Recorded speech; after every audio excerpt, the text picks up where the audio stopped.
show you what is considered to be the oldest living thing in North America. We thought that was you, Grandpa. Oh, that's a good look around. Well, you won't find it looking up.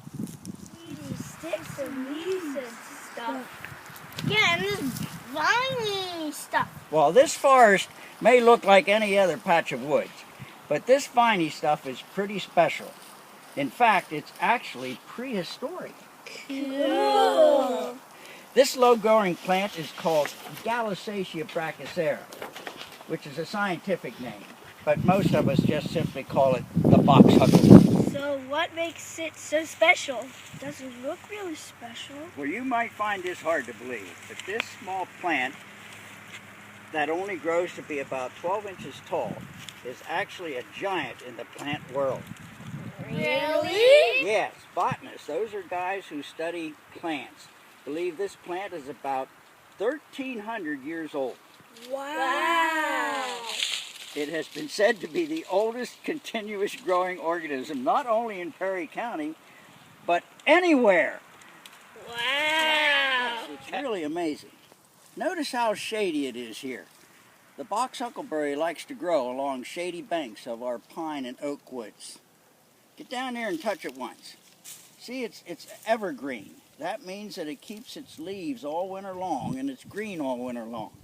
Then in late spring, it gets real pretty pink or whitish flowers that are like bell-shaped.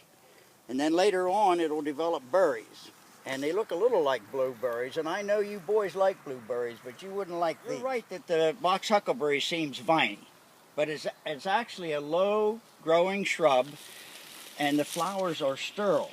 Now, what we mean by sterile is that if you take the seeds from the flower and plant them, you can't grow anything. They just won't grow. Therefore, the only way this plant reproduces is by underground stems called rhizomes. All each area such as this, a colony. And there are 2 colonies of box huckleberry in Perry County. There's this one here, and there's one just east of the Juniata River in what is called Watts Township. And that one there has gotten pretty much destroyed because they put a brand new highway through and cut it off. Will that happen to this colony? No, fortunately this area is protected to save the box huckleberry. Since this plant is now labeled as vulnerable, all colonies are going to be protected forever. What's this for? This is a plaque that marks this place as a registered national landmark.